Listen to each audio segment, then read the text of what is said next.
নমস্কাৰ, মই অলোকেশ কলিতা। কবিতাটোৰ নাম হ'ল পথাৰ।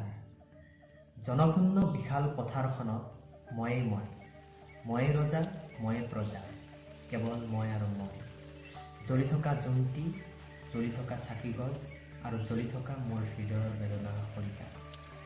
বহু কথা, বহু চিন্তা, ভাৱ আৰু অনুভূতিৰ দলিচা। মোৰ বিশাল পথাৰখন আজি আকৌ চাবৰ হেঁপাহ।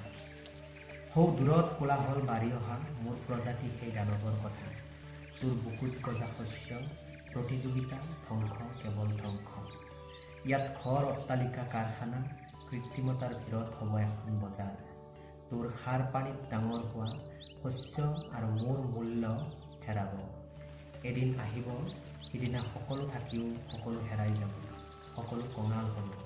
আৰু সেইদিনা কঙালীৰ গৰ্ভত অংকুৰিত নহয় ভোগালীৰ বীজ। আমি নিমাত, মই নিথৰ, কেৱল প্ৰকৃতিয়ে কান্দিব। সিদিনা সকলোৱে বুজাব, কিন্তু মোৰ পথাৰখনে